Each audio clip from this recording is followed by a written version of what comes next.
All right. So to introduce Attorney Alex, Alex Lacson is a best-selling author of patriotic books, a lawyer, businessman, and civil society leader.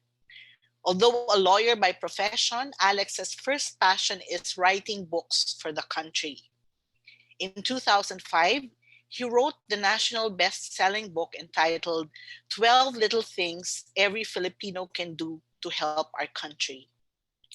In August 2020, Alex published 500 Years Without Love, here, a political novel that exposes our country's present-day social cancer in a comprehensive and holistic manner, 133 years after Dr. Jose Rizal wrote his famous Noli Me Tangere in 1887. He is a co-founder and partner of the Malcolm law firm in Ortigas. He is the former president and CEO of ISA, Institute of Solidarity Asia, a public governance institute that runs good governance and development programs with several national government agencies and LGUs. He is also the former chairman of Civil Service Commission's Multi-Advisory Council. Alex is a graduate of the College of Law, University of the Philippines in Diliman, batch 1996. In 2002, he took a short summer program at Harvard Law School in Harvard University, Massachusetts in the US. In 2007, he finished a leadership course and training based on Christian principles at the Haggai Institute in Singapore. Alex is married to his beautiful wife and has 4 wonderful children. Friends, fellow writers, let's welcome Attorney Alex Lacson. Maraming salamat, Ina, for that generous introduction.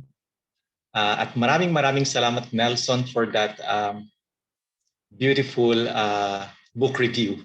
Thank you so much. I'm so honored and humbled. At sa lahat ng mga kilala ko na nandito ngayon, sina Nor, sina Josel, maraming salamat. No? Thank you for the invitation, Ina. Again, magandang gabi po sa inyong lahat, sa mga writers at aspiring writers who are here with us tonight. Dalawang versions po yung hinanda ko, the short version and the long version. Ano po ang gusto ninyong marinig? The short or... Let's have the long version. Sige. Okay, sana po ma-entertain kayo or may mapulot kayo kahit na sa sharing na ibibigay ko ngayong gabi. No? So I will be talking about why I became a writer of books for the country and my journey as a writer. So let me begin. Noong year 2000, I seriously thought of migrating my family to America or Canada. My older brother, an engineer, and his wife, a medical doctor, they sold everything they had in the Philippines and migrated to the US. My youngest brother, an architect, and his family were also applying for Canada at the time. They eventually left a few years later. At the time, bagsak po yung ekonomiya ng bansa dahil sa Asian crisis. Yung Philippine peso po bumagsak from 26 pesos against $1 in 1997 to almost 51 pesos against $1 4 years later in year 2000. There was a lot of panic in the country. Nung panahon po na yon, maraming nag-migrate sa Amerika, sa Canada. May mga kaibigan at kamag-anak din po ako na umalis. Nung paalis na po yung kapatid ko, with his wife and 3 kids for the US, I drove my older brother and his family to the airport. And in the next few weeks and months, the thought of migrating abroad did not leave my mind. Na-tempt din po ako na umalis, magtrabaho at manirahan sa ibang bansa. So I discussed this with my wife and we explored the idea of migrating to the US or Canada. But after talking about it for almost a year, we decided to stay.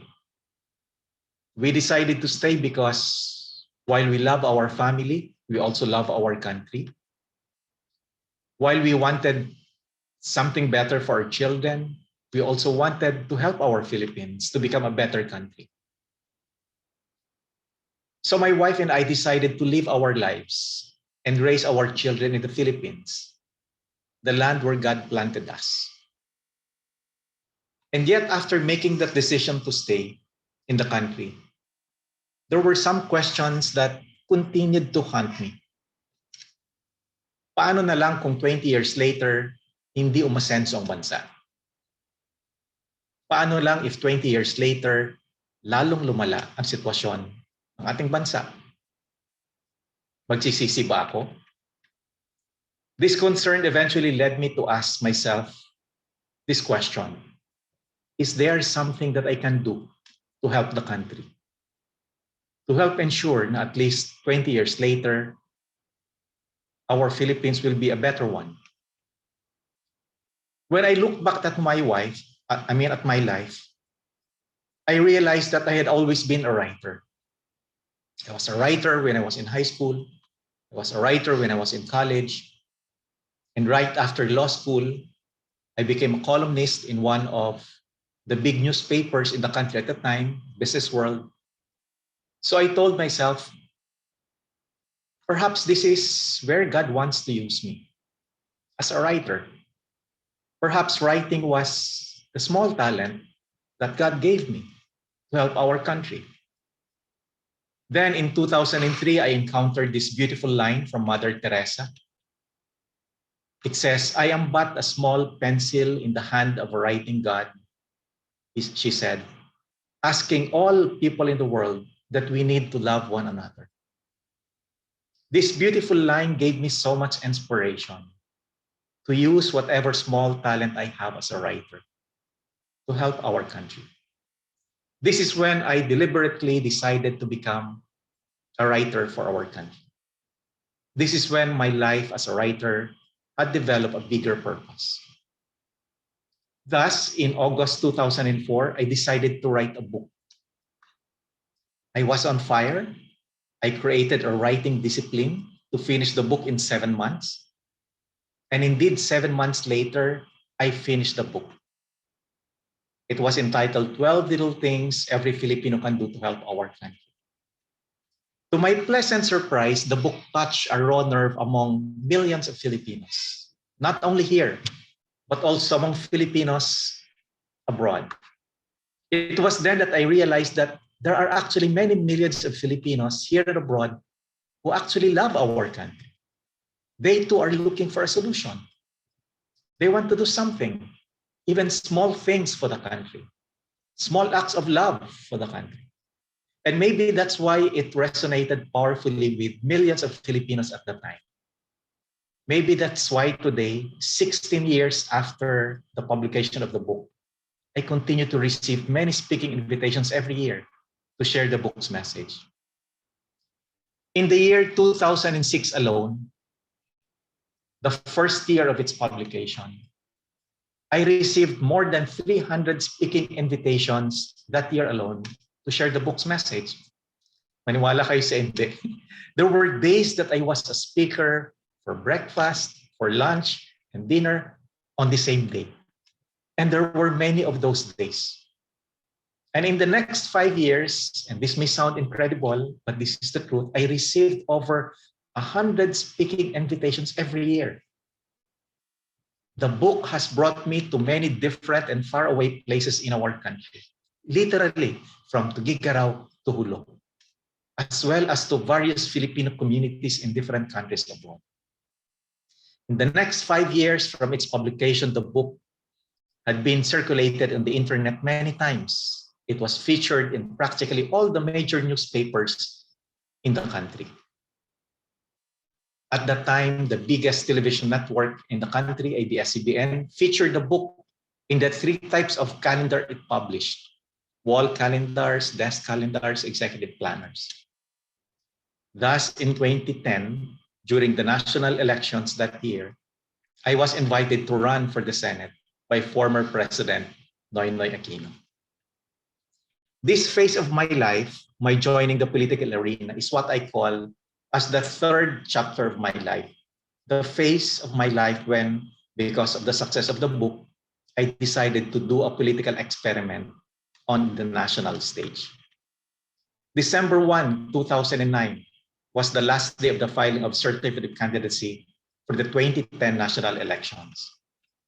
By noon of that day, President Noynoy Aquino called me up on my mobile phone. He invited me to run for the Senate. He said he wanted 3 candidates in his senatorial lineup to be new faces, new names. And he said my name was in the list given to him by his search committee. I initially declined to run. I told him so because I knew I was certain to lose, being completely unprepared to run for that national position. I was not even a member of any political party. But President Aquino appealed to my love of country, saying that it was not only about winning, but more about offering hope to the people by presenting new names of hope, new faces of reform politics. After over 30 minutes on the phone, I was persuaded and agreed to run. But I must admit that the invitation was terribly flattering. It fed my ego. Running for a national position fed my ambitious bones, or at least the ambitious part of myself. But shortly thereafter, after my feet landed on the ground again, I also became certain that I would not win. So I merely prayed that my entry in the national political arena would somehow bring some good, if not to me, my family, at least to the country. So I ran for the Senate in 2010. And as expected, I lost. But there was a time when I landed number 15 in the surveys. Akala kasi siguro ng marami, anak ako ni Senator Ping Lacson.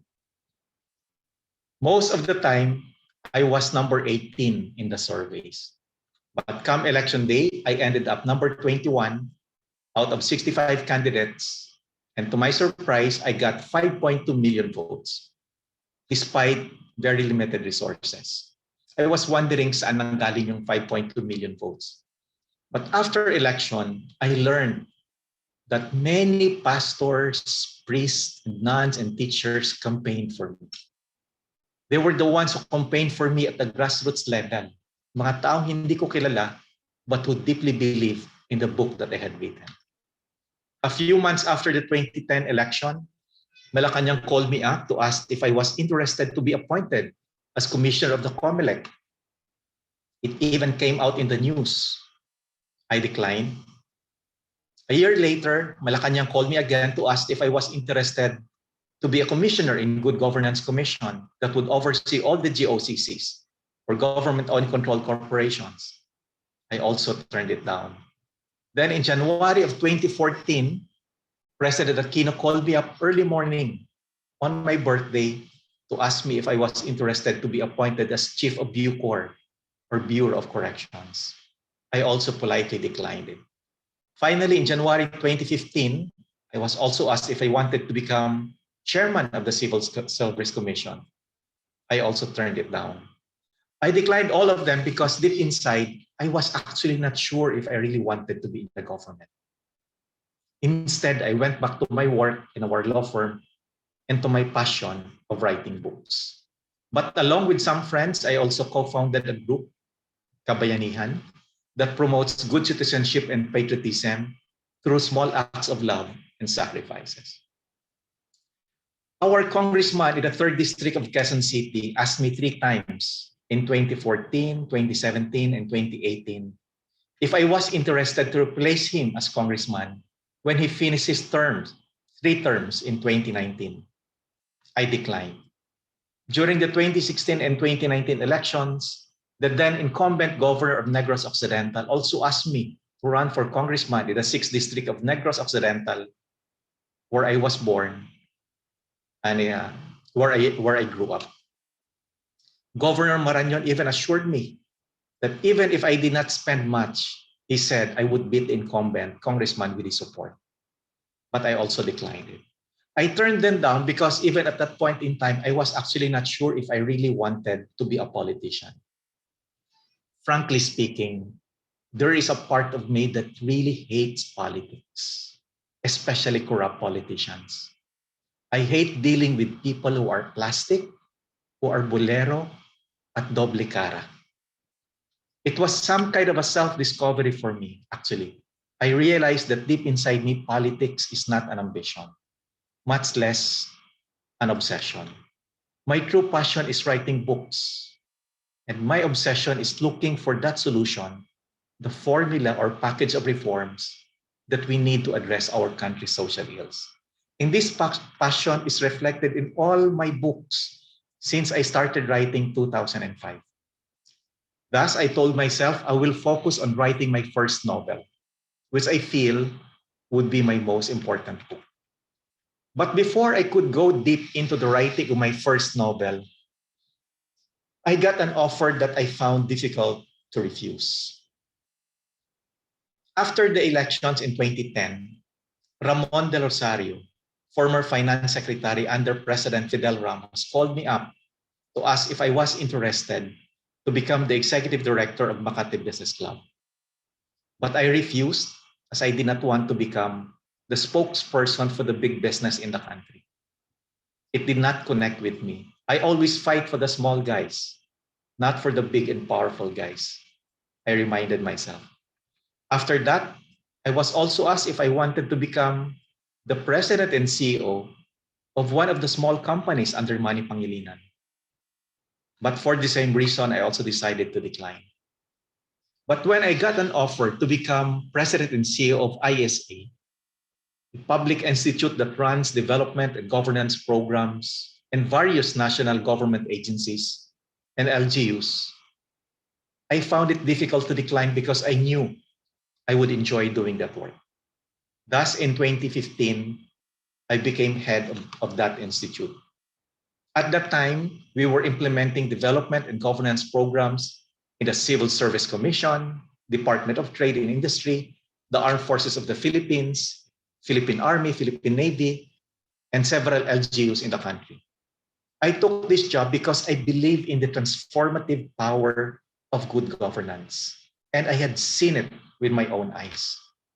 In essence, good governance is a system that makes a government agency performs its duties and services to the public in the most effective and efficient manner. The practice of good governance involves honesty, integrity, meritocracy, transparency, accountability, and sustainability. Only good governance ensures the delivery of public service in the best way possible, in the most effective and efficient manner possible.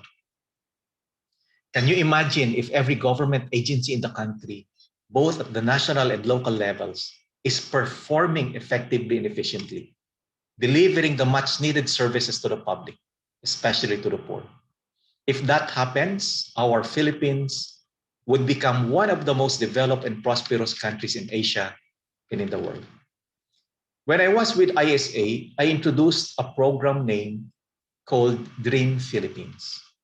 In essence, Dream Philippines is the ultimate goal of what we were doing in ISA, in implementing development and governance programs that would strengthen various NGAs and LGUs, as well as in helping them attain transformational development based on their vision and objectives. We defined our Dream Philippines as a country where there is enough for everyone, where no one is left behind in poverty, where every Filipino family lives in comfort and in dignity, where every person may attain his dreams and highest potential, however it may seem. A country where all these are possible to attain because our government institutions, both at the national and local levels, practice good governance and deliver public services in the most effective and efficient manner. And because our political and government leaders serve the people instead of serving themselves. I truly enjoyed my time in ISA pursuing this Dream Philippines. However, when my youngest daughter suffered a major accident, a terrible accident that altered her way of living and our way of living also. I had to resign from my good governance work. I had to rearrange my life so I could be more present at home with my daughter and my other children. Thus, in 2018, I went back to being a lawyer and a writer. Today, I am a lawyer by profession, but as always, my first passion is writing. At this point, please allow me to expound a bit more why I chose to become a writer of books that promote love, sacrifice, patriotism, good citizenship, and servant leadership for our country. In 2005, I wrote my first book, 12 Little Things Every Filipino Can Do to Help Our Country, with the sincere belief that a big part of the solution is with us, the Filipino people. I believe that good citizenship, along with good leadership, is an essential part of the solution that we seek in the country. I believe in the power of little things, that small acts of love are actually big, that can create wonders of change. I believe that every Filipino, wherever he or she is in our archipelago or in the world, is part of the solution.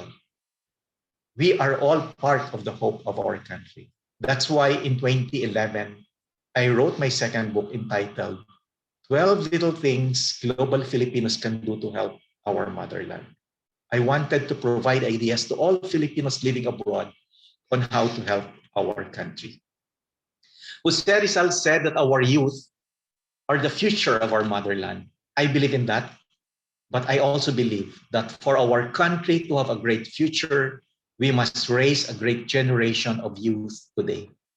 We must challenge our youth to be the most disciplined, the most hardworking, the most caring and compassionate, and yes, the most patriotic of all youths in our country's history. This is the reason why I wrote my third book, 12 Little Things Our Youth Can Do to Help in Building Our Dream Philippines. I wanted to challenge our youth to become one of the best youths in the world, if possible, better than the youths in Japan, in Singapore, and in China. In 2008, I also composed a poem, I Am Filipino. This is my humble attempt to write a modern version of Carlos P. Romulo's poem, I Am Filipino, which was written in the context of our struggle for independence from the United States. I wanted a version that is timeless and universal, a version that would be true and valid for all generations of Filipinos to come. At the same time, I wanted a version that can help develop a genuine and powerful Filipino identity for our people. An identity that is anchored on God and love, one that is developmental, positive, and solution-seeking. Confucius said, there is beauty in everything, but not everyone sees it. I believe that there is so much beauty in the Filipino, in us as a people. Unfortunately, not many Filipinos see that beauty. I believe that as a people, we need to look at ourselves in a beautiful way, in a positive and healthy manner. We must view ourselves the way God views us, His children. And as God's children, we are beautiful and perfect as God wanted us to be, because God created us in His image. Our children especially need to believe that there is beauty and greatness in our race as a people. Our people are hungry for affirmation. Our children need affirmation. So much goodness can spring from a beautiful mind and a faithful heart.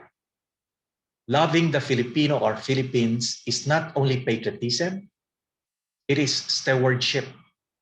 It is loving what God has given us. God gave to us the Filipino in the Philippines, but how is the Filipino in our hands today? How is the Philippines in our time today? So in 2012, I wrote my fourth book, 12 Wonderful Things About the Filipino and Our Philippines. In that book, I talked about what is good and beautiful about the Filipino, about ourselves as a people and as a country. And my prayer is for that book and the poem, I Am Filipino, that they would somehow help develop in our people, especially our youth, a deep sense of faith in ourselves as a people and a deep sense of love for the Filipino and our Philippines. As a writer, I want to be a builder of hope for people, especially the youth. As a book author, I follow Confucius as my model. Confucius wrote books that help develop the strong cultural foundations, including identity of the Chinese people for all generations to come. But for so long a time, I also wanted to write a modern version of Jose Rizal's Noli Me Tangere, which exposed the social cancer during his time. And this brings me to my latest book, 500 Years Without Love. This is 8 years in the making. I have long wanted to write this, but I was able to start writing it only in 2019. I launched it last year at the height of the pandemic. So the title of the book is 500 Years Without Love. This is my humble attempt to write a modern version of Dr. Jose Rizal's Noli Me Tangere. In this novel, I tried my very best to expose what I believe are the various root causes of our country's present-day social cancer. As we celebrate this year, the 500th year of Christianity's arrival in the Philippines, I want to ask, what happened to us as a people and as a country in the last 500 years? Why are we what we are today? Have we become one of the worst Christian nations in the world? Have we become one of the worst versions of free market capitalism in the world? I mean, Taiwan, Singapore, Japan, South Korea, Germany, Norway, Finland, and many other countries are also free market capitalism and Christian countries. But how come they are faring so much better than us? But my book is not merely about the social ills of our country. It is also about hope. It offers a possible cure or a solution. In the last chapter of that book, I wrote about a dream Philippines. In my humble opinion, I really believe that if we can only implement the radical reforms outlined in that chapter, I really believe we can achieve our dream Philippines. The radical reforms outlined in the chapter are based on my many years of research on 12 highly developed and prosperous countries, countries that were once poor and weak like the Philippines, but they were able to conquer and defeat poverty in their territories. In this chapter, I put together a number of the successful policies and programs of these 12 highly developed countries into an integral plan that can serve as a guide for us on how to reform our country. In its core, the book is essentially about love, particularly love for the least and the last. It is about how we can re-engineer and reform our Philippines to become a better country and make the Filipino great and respected in the global community with love, brethrenhood, and the common good as our weapons. The book is also about faith. 60 years ago, South Korea was a very poor country. 90% of its people were extremely poor. It was even called the impossible country by many foreign journalists. I have the book. I read it. 60 years ago, Singapore was also a poor and backward country. So was China. 60 years ago, Philippines was much better than Singapore, South Korea, and China. Pero tingnan po ninyo sila ngayon. Kung kinaya nila, dapat kayanin din po nating mga Pilipino. Kung nahanap nila ang solusyon, dapat hanapin din po natin ang solusyon. Kaya po ng Pilipino. Dapat kayanin po nating mga Pilipino. I believe that we do not lack the skills and the talents to succeed as a country. I believe that as a people, we have all the essentials we need to succeed as a nation.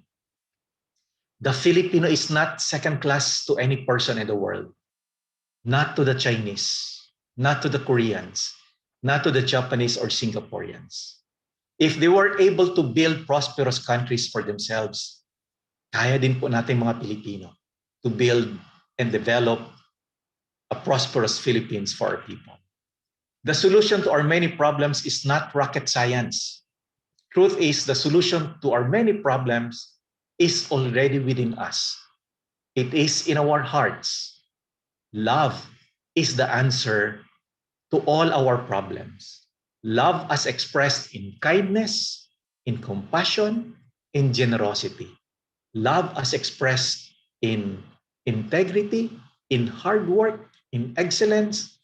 Love as expressed in fairness, in justice, in patriotism. In fact, the solution to our problems is not only love, but radical love. Radical na pagmamahal sa kapwa, radical na pagmamahal sa maliliit at mahirap.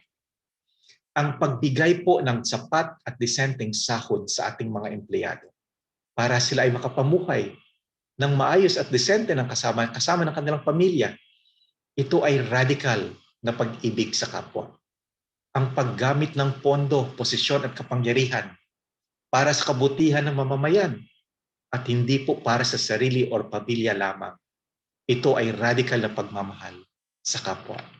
Ang pagturing sa kapwa bilang ating tunay na kapatid, ito ay radical na pagmamahal na kailangan ng ating lipunan. As we can see, most of our problems in our country today are caused by greed, by selfishness, by lust for power of our leaders in politics, in government, and in business. Sobrang kasakiman, sobrang katakawan sa kapangyarihan, ito po ang pinakaugat ng kanser ng ating lipunan. At radical na pagmamahal sa kapwa at sa bayan, yan lang po ang tunay na lunas sa kanser ng lipunan. So why do I continue writing books? Why do I continue writing books? Some friends ask me. They say, Alex, we are now in the era of social media, where memes, photos, and short videos are the tools of communication, they say. I guess I belong to the old school. I believe in the power of the written word. I continue to believe that the written word has a heart and a soul. That the written word is both a light and a weapon. A sword can kill one or two persons at a time, but a mighty pen can destroy darkness in the hearts of a million. I continue to write because I want to inspire our youth to dream big, not only for themselves, but also for our country. I want to motivate them to strive hard for their highest potential, to become one of the best youths in the world, to create wealth and prosperity not only for themselves, but also for the many who have too little in our society.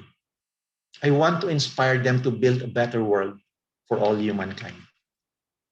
I continue to write because I would like our people to believe that we are the builders of our own greatness, that we are the architects of our own success, that if we work hard enough, we can succeed, that if we fight hard enough, we can win. I would like our people to believe that if we can elect good leaders, we can build our dream Philippines. Kung kinaya na ibang bansa, kaya din po natin. Kaya po ng Pilipino, kaya po ng Pilipinas. I continue to write because I am a dreamer and a great believer. I believe that in our lifetime, God would grant us our dream and we can attain our dream Philippines. And I pray that my books may help, even in some small measures, in making that dream a reality. Maraming salamat po for your patience in listening to me. Thank you, everyone. Thank you. Thank you so much, Attorney Alex. Ang daming punong-puno yung message mo. And while you were speaking, some of our writers are taking notes. So I just like to read the notes that Marlene was sharing. She wrote, we must view ourselves in a beautiful way, the way God sees us, and a writer as a builder of hope. And then Bang shared, the written word can be a light and a weapon. And then RD said, Alex Lacson 2022.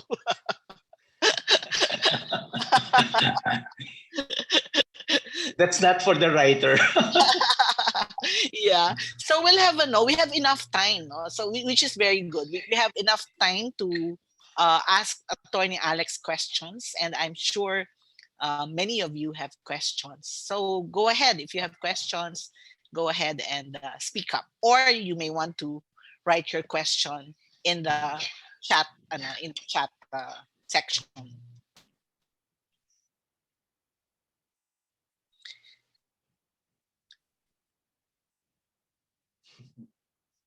Sige, while you're thinking, sinulat din ni Jessie Garate. She quotes, I believe in the power of little things. That's Attorney Alex.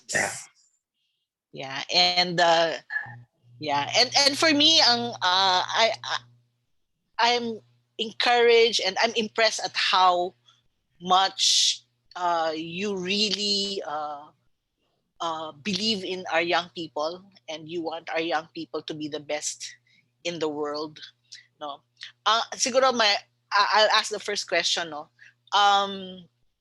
especially at this time when we want to capture the imagination of our young people, but many of them are glued in their phones, no, and social media and that. So, what is the challenge for the writer? How do we capture the imagination of our young people? How do we help them believe, as you say, in the beauty that they have as creatures created by God, no, in the image of God?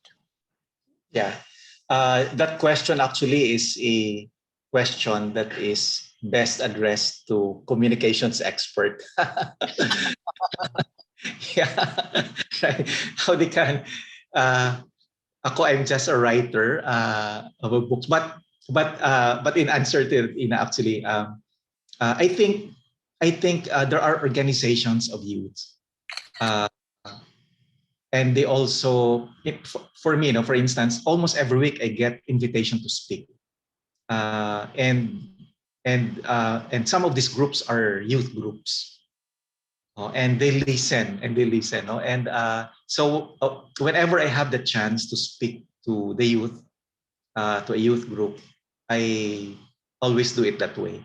And in fact, itong speech ko ngayon mahaba ito kasi I think umabot siya ng mga 32. I was timing it kanina, 32 minutes. Usually I just give mga 20, 25.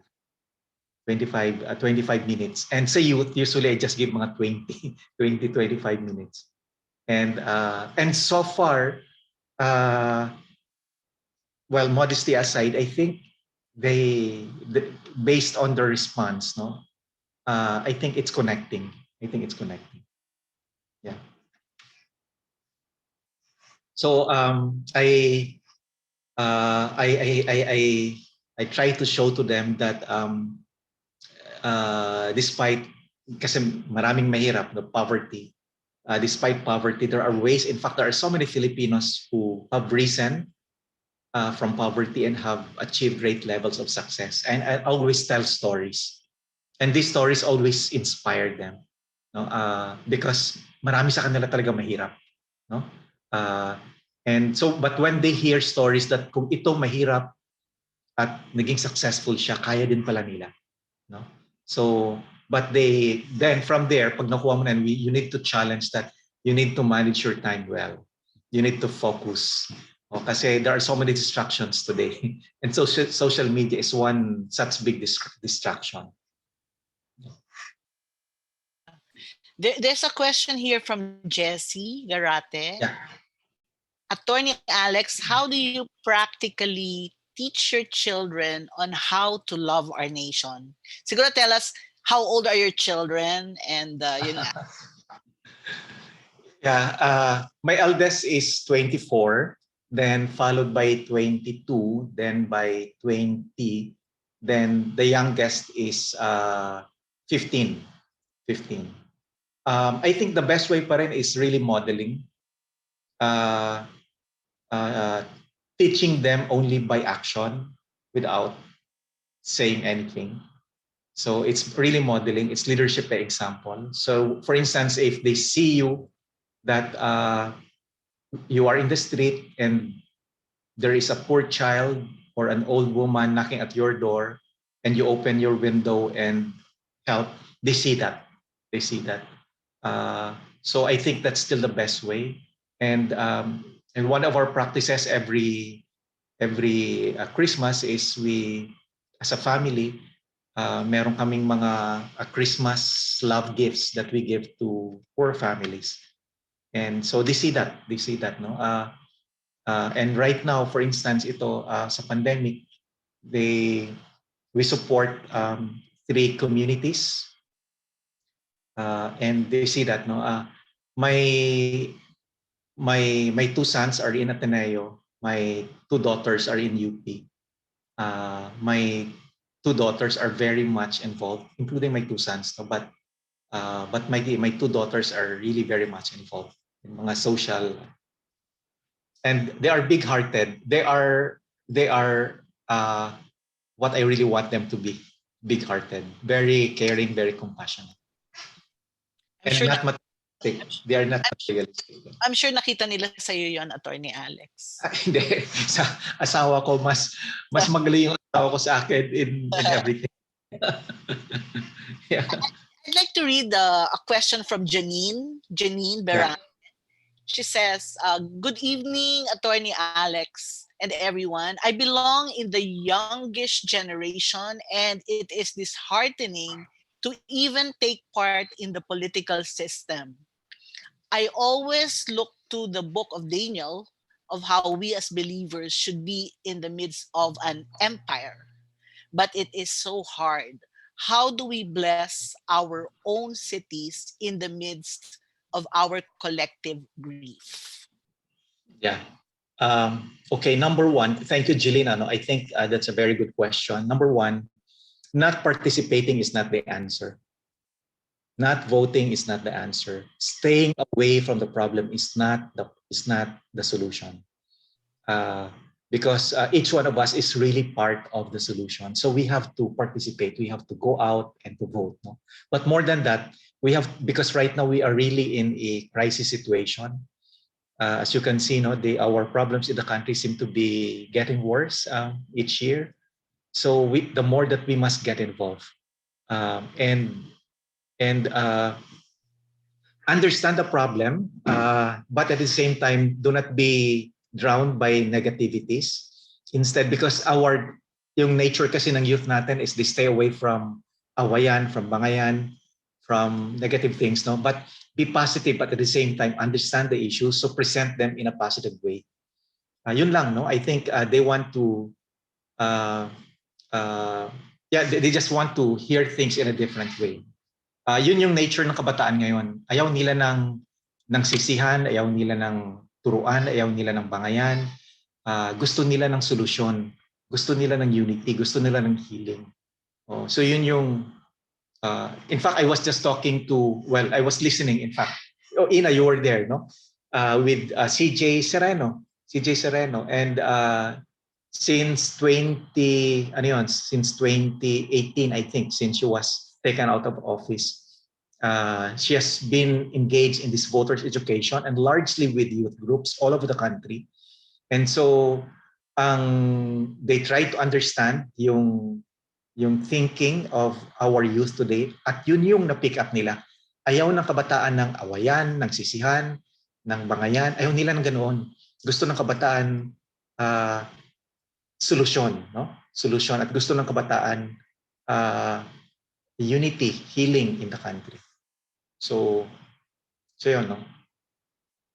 Yes. I hope I was able to answer your question, Jillian. So yun lang siguro by principle, no? Staying away from the problem is not the solution. So we must get involved, no?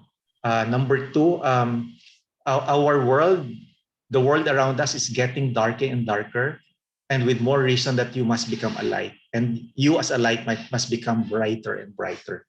So get out there, get involved, lusungin mo yung kadiliman and show your light. Yeah, yeah. Si Janina is a poet. So Janina, I'd Yeah. like to encourage you to keep writing those powerful poems. Yeah. Spread the light. Ito po ang tanong ni Graciel Latiza.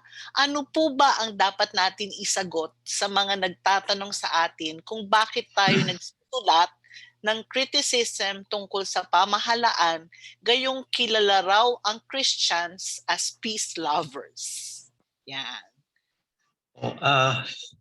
No, but as Christians, we have also the obligation to, of course, the truth, no, to promote the truth, to defend the truth, to tell the truth. That's as Christians. And number two, as Christians also, we are not, we must not be blind on what's happening around us, the injustices around us, the oppression around us, and the suffering of the people around us. So, so yun. But for as long as we are truthful and for as long as we are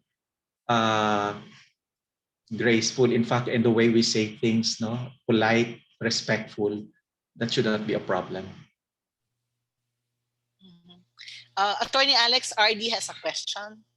Okay, RD. Hi, Brother Alex. Good to see you again. Hi, Brother RD. Yeah. Well, just as a way of encouraging you and to answer that question earlier, you know, the past couple of weeks, my son and I, Joshua, he's 13, he's been very discouraged by the government and the country. He was even talking about wanting to go abroad already, like you, and live somewhere else. And it was so difficult. We're exchanging views, and it was so difficult to present the Philippines to him. You know, I tried my best. You know what I did 3 days ago? I started reading this book with him. Oh, okay. So I could, let's read this together. So we started 3 days ago. So we'll read one chapter per day. So tonight we're going to read. So before we go to bed and do devotion, we read this book, and I can see that you know, the change. There's a transformation that he's seeing a different Philippines now. He used to be so inis sa Philippines and the government and so yeah. So thank you. So thank you for the that you gave me. Thank you. Yeah, I hope it helps. Yeah. It is helping, and just to encourage you and everyone else. Yeah, thank you, RD. Thank you. Yeah, right. RD talaga nasa generation na nila Joshua talaga ang hope, no? Mga young people dan talaga. I told him that no, instead of criticizing the president and the government, help campaign for the next president. So, yun, Alex, baka 2022, pag-isipan mo eh.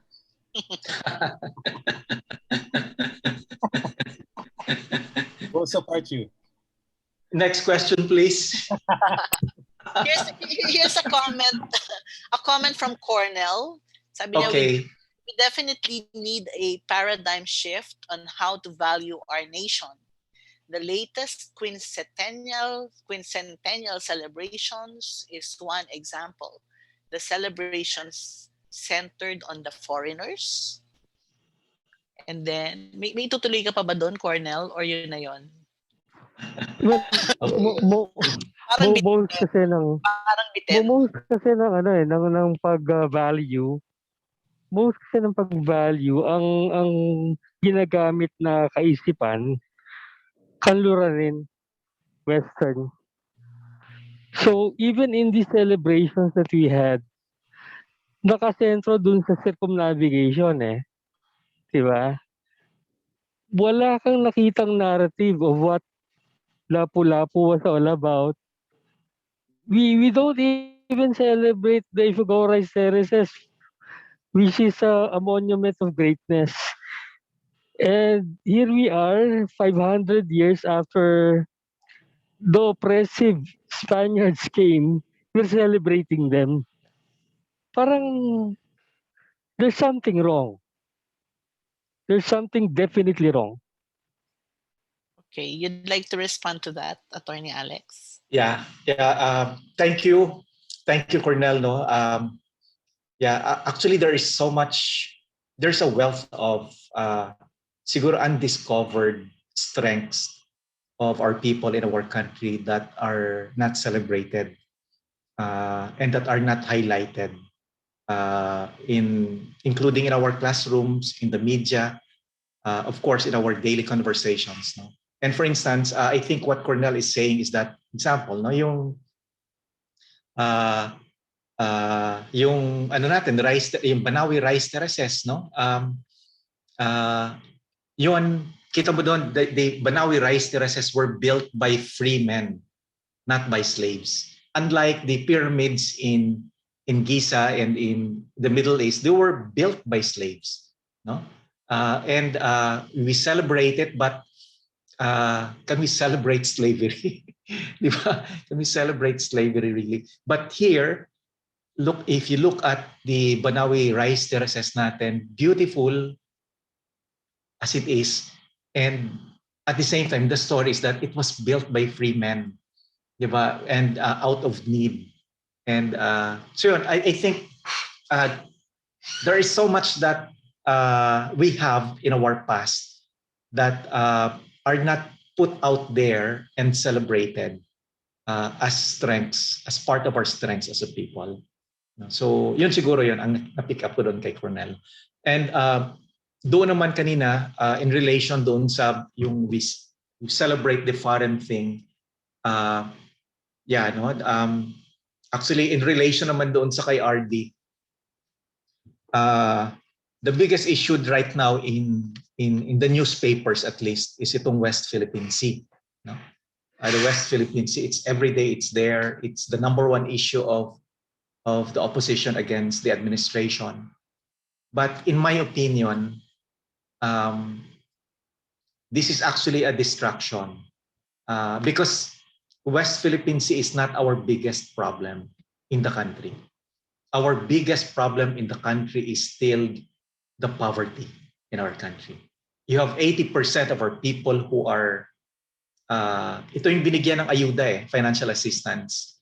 90 million Filipinos, 80% of our population, based on the Senate report, no? Kasi ito yung classified as low-income families, 18 million families, times 5, that's 90 million Filipinos. So 18 million families, sila yung classified na low-income families based on the report submitted by PIDS to yung Philippine Institute of Development Studies submitted to the Senate last year. At naging basihan siya for the ayuda basis for distribution, kung sino ba yung ilang families.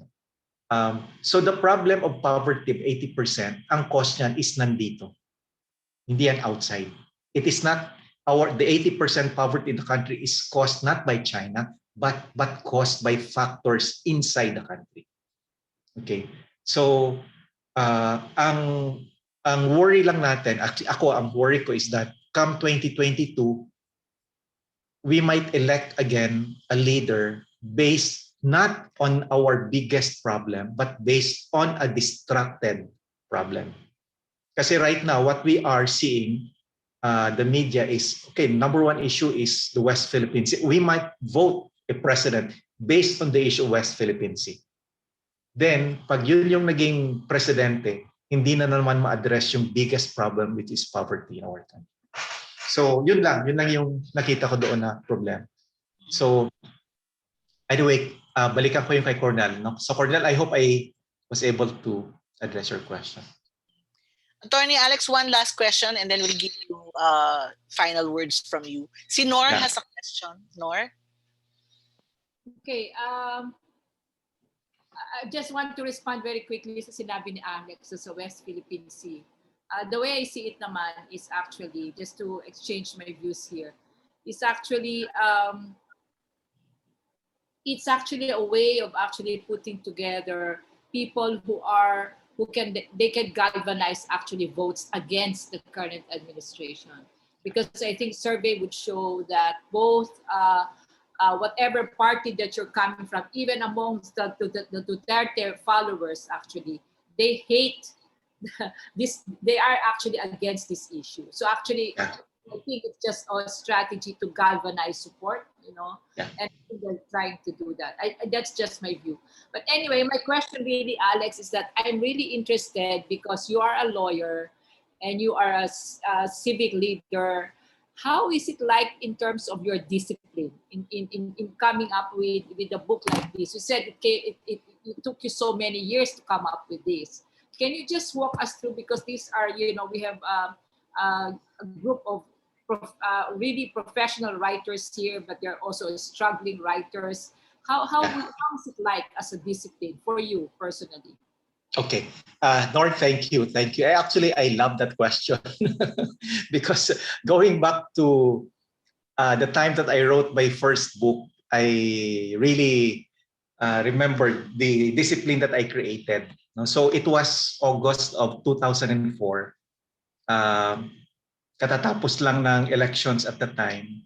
And the candidate that I supported, that I campaigned for, si Raul Rocco, did not win.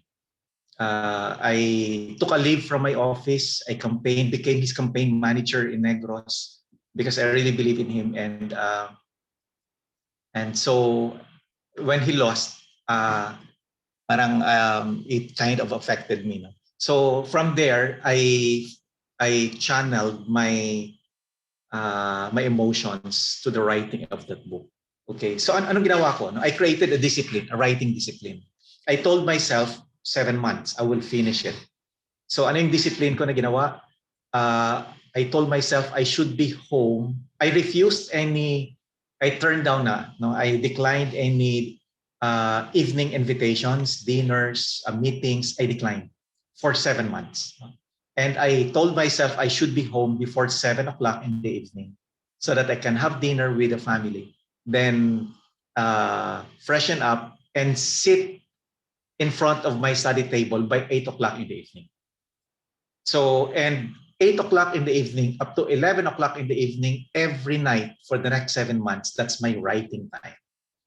So my only target every night was just 1 page. 1 page lang. Sabi ko matatapos ko ito 1 page lang, no? Kasi 30 days plus 7, you have 210. 210 ano no. So sabi ko matatapos ko ito. Then but there were nights na walang pumapasok. And I turned off my phone. I refused any manood ng movies or TV. I refused kahit news wala, refused, no. So yung 8 to 11 na yon, holy hours yun for me. Holy hours yun for me. Then so yun, there were nights walang pumapasok. There were nights that I was just crying and praying na sabi ko, Lord, sana makatulong ito. Send me ideas and send me many people who can help me finish this book and spread the message of that book. I remember that I distinctly remember. I kept on praying nung patapos na yun. No? Sabi ko, Lord, send me many people who can help me spread the message of the book. No? And so natapos yun. After 7 months, tapos ko yung draft. So, tapos pina-edit ko lang sa asawa ko. Asawa ko lang yung editor. And nung natapos na, tapos papaprint ko na, sabi pa ng asawa ko, I told my wife, I would like to print 2,000 copies. My wife looked at me in the dining table, straight in my eye, and said, bakit? May kilala ka bang 2,000 friends? Yeah. But my friend who owns si Rainer Puno, who owns a publishing, a printer, may printing ano siya. Sabi niya 2,000 copies daw yung minimum. So I went ahead, I printed 2,000 copies. Then nung dumating sa bahay, I distinctly remember this, dumating sa bahay, mga breakfast, so my wife brought 20 copies doon sa office niya, sa bangko. Ako naman, I brought 20 copies din sa office. Then, sa wife ko, kasi lawyer siya, every time na may pumunta sa office niya for legal consultation, binibentahan niya ng libro. So before the end of the day, naubos yung 20 copies niya. But here, the head ng HR ng bank nila, after reading the book, was inspired by the book, no? And so he wrote a beautiful summary of the book. And he he released it to all the banking industry, ng mga contacts niya.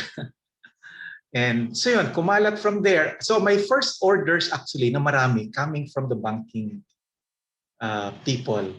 Yeah. So so yung 2,000 copies ko naubos in 3 weeks. In 3 weeks time naubos. No? Then so I printed 10,000 copies, naubos din yon. I printed 10,000 copies the month of December of 2005, ubos yon. Ubos. So yun siya, no? Anyway, one story. December 15 of 2005. So this was 6 months after I released the book. I was driving my car coming from my office in Makati. I got caught sa traffic sa Paseo de Rojas. It was mga 5 something eh. So traffic. So yung cause ng traffic kasi may isang car na nag-stop na natigil, nasiran sa gitna ng daan. So akala ko naman, tapos may tao na nakalabas, no? They were trying to get a cab. And at walang tumitigil. So naisip ko lang kaagad, sabi ko, may nangyari na kasi sa friend ko. Baka heart attack, kailangang dalhin sa hospital. So when my turn came, tinabihan ko yung sasakyan nila. Sabi ko, is it an emergency? Sabi ng secretary, sabi niya, yes sir. Sabi ko, oh halikaya. Then he got the old man from the car. It was actually a new car, no? BMW. Then nilabas yung matandang tao, hindi ko natingnan masyado yung mukha. Nung nakapasok na, it turned out it was Max Sullivan. Then, Max Sullivan, nag-exchange kami ng cars, tapos say hi, tapos hinatid ko siya doon sa bahay niya sa Green Hills, kasi doon din yung papunta ko sa Club Filipino. Then, 3 days later, he wrote a beautiful article about the incident. In his column, he devoted his entire column article about that incident when we met. And he entitled that article, A Filipino of Faith. And that article went viral. And then he started receiving so many calls. Sabi niya, how do we contact Alex Lacson? How do we contact Alex Lacson? And Max Sullivan said, sabi niya, Alex, ginagawa mo na akong secretary sa kasasagot ng mga queries. Yeah, and that's what happened. So, but because of that beautiful column that was written by Max Sullivan, the speaking invitations really picked up. It was like an airplane na bigla na lang siyang nag-take off. And it was because of Max Sullivan. And I would like to believe that Max Sullivan was an answered prayer. Kasi I kept on praying. Sabi ko, Lord, send me many wonderful people who can help me spread the message of the book. And okay, here's the part pa pala. I should tell you this.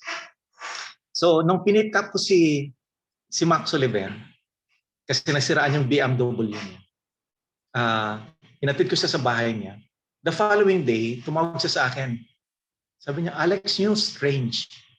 When my driver brought my car to the service center ng BMW, they said nothing was wrong with the car.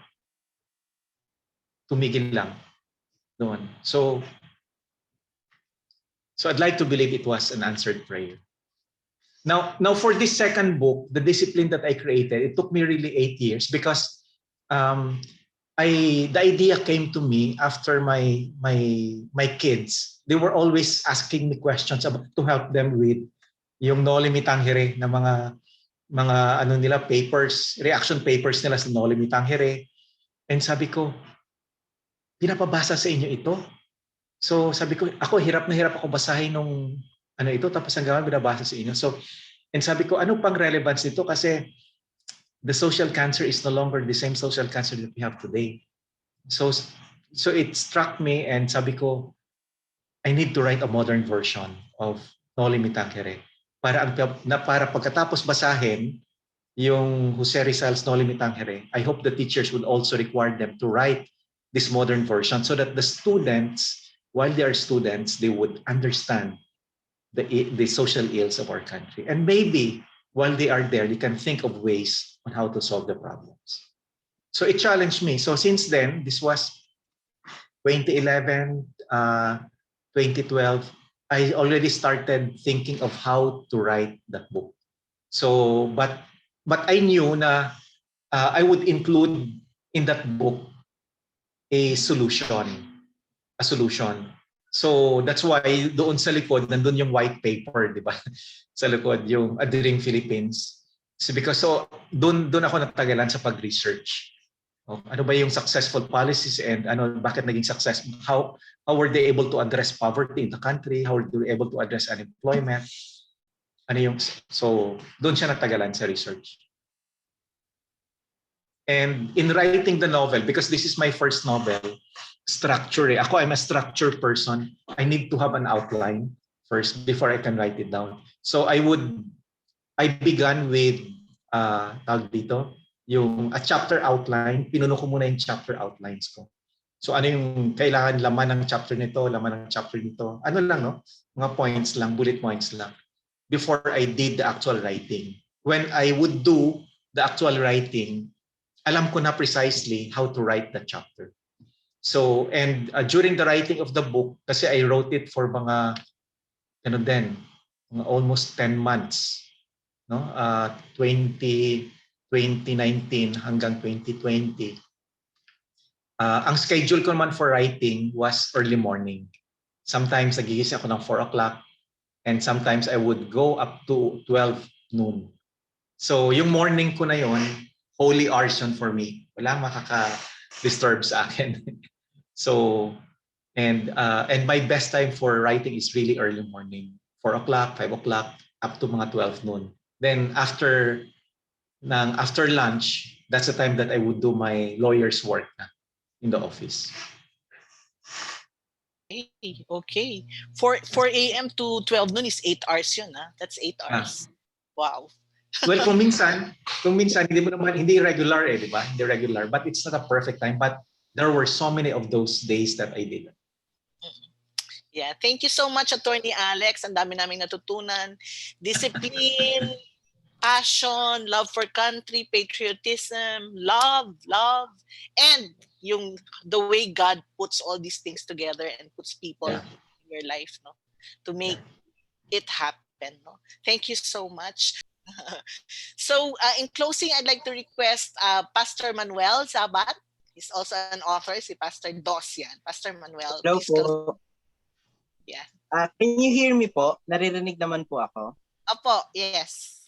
Wow, sige po. Maraming salamat po, Attorney Alex. No, it was a very wonderful time of listening to you. Habang nakikinig nga po ako, hinanap ko na rin yung article na sinulat sa inyo ni Max Sullivan. Opo, nakita ko na rin. Share mo sa akin, post mo sa akin, Manuel. Sige po. Nahanap ko na kanina, and bilang isang youth pastor, it's really an eye opener to tell the people at our church din, no, lalo na yung mga kabataan, to really love the country and to do something for the country. So maraming salamat po. It was a very wonderful time and investment na makinig po sa inyo. So salamat po. And right now, I know all of us have been blessed, and we were able to get more than what we came for. So let's thank the Lord for this wonderful opportunity. Samahan niyo po ako sa isang panalangin. Join me in prayer. Father God, we thank you so much. We thank you for this quarterly meetings, Lord, where we are equipped and we are encouraged as Christian writers to continue the calling and to continue the commitment that we have to be truth tellers, to become writers, and to become people, Lord, that will bring hope, Lord, to the next generation and to bring truth to the next generation. We really appreciate, Lord, the topic that we have discussed about patriotism, about the potential of our country, about the things that we should do, we should write about. And I know that most of us, if not all, have been stirred up, and we are thinking right now on how we are going to deliver and create ideas that will really put in the hearts of our readers the love for the country. And we thank you for our speaker. We thank you for Attorney Alex. I pray that you would bless the work of his hands. I pray that you would enable him to write more for the country, to do more for the country, and to bring glory to your name. And I also pray for each and everyone who participated tonight. I pray that you would not only put a desire, but the discipline to, and the idea to write something, to write a book, to write a publication, to write anything that would really, to write a content that will promote patriotism and love for the country. Maraming salamat. You're great and awesome, Lord. And salamat. We thank you for the organizers of this event. We thank you for this meeting. We thank you for all of the attendees. We pray for new officers to really be the people that will continue the legacy of the Christian Writers Fellowship. We thank you for this time. And I know that we will all leave this meeting with a new glimmer of hope because you are good and you have something in store for all of us and for our country. We thank you so much. In Christ's name we pray. Amen and amen. Maraming salamat po. For our Facebook page. Okay, so thank you everyone. Beng, thank you for joining us early in the morning. Lindy, thank you for joining us. Worth it. Thank you everyone. Thank you, Thank Alex. you, Atty. Maraming salamat. Thank you everyone. Thank you. Saludo, Atty. Lacson. Saludo, Atty. Alex. Thank you for the Atty. Lacson. Thank you. Thanks a lot.